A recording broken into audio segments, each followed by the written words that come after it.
Okay, hello. It's time to look at some reading stuff. So we are on page 127, and I'll give you a chance to get to page 127. 127.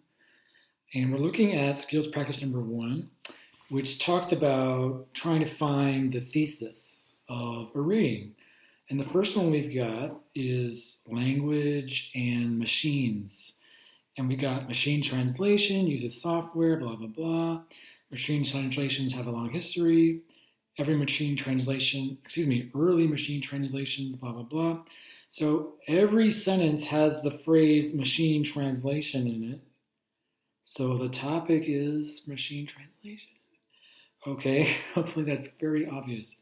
Okay, and then we have the question. The question is, which one of these four claims is the thesis? So let's take a look at these.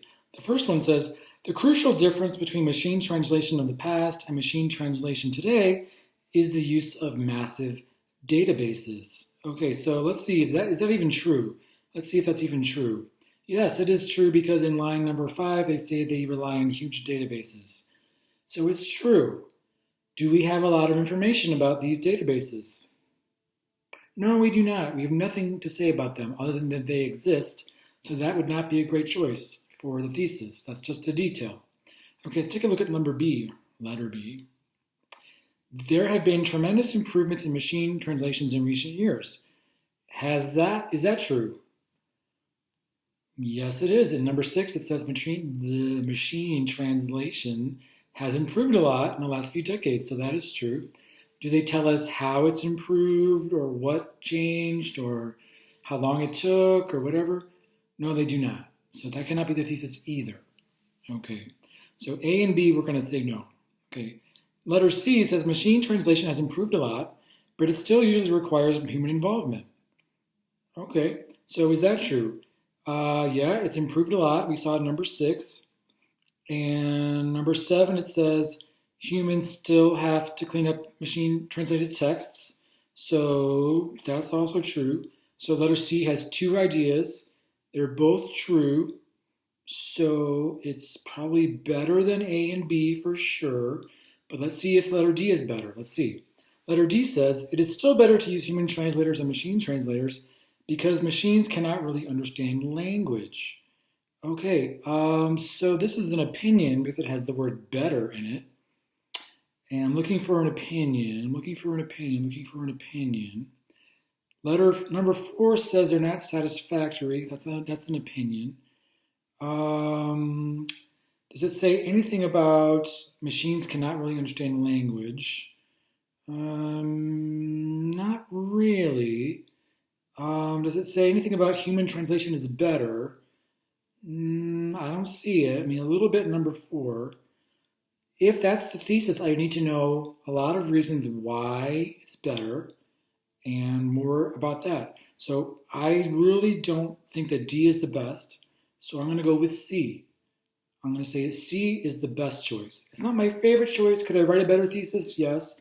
But of these 4, it's definitely my favorite. Okay.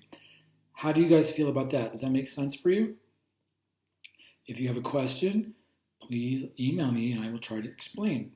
Okay, take a look at number 2, signed languages. Okay, signed languages. We've got several sentences about sign languages. They have their own grammar. They use facial expressions. They're equivalent to spoken languages because they have a wide range of meaning.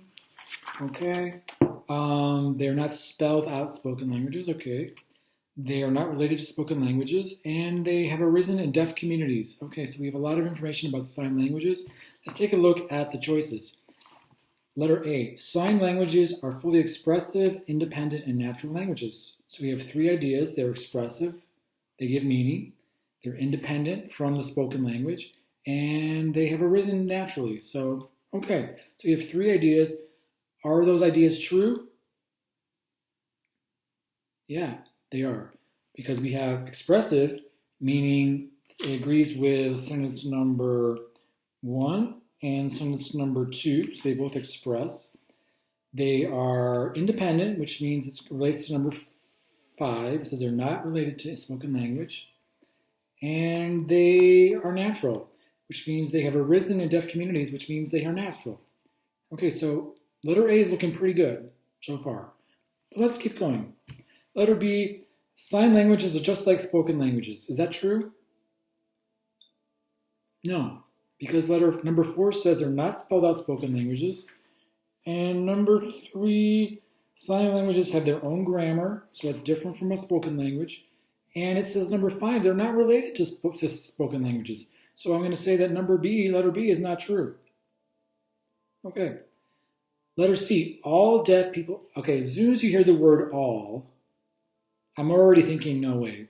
If you hear the word all or never, it's like, really? All? Never?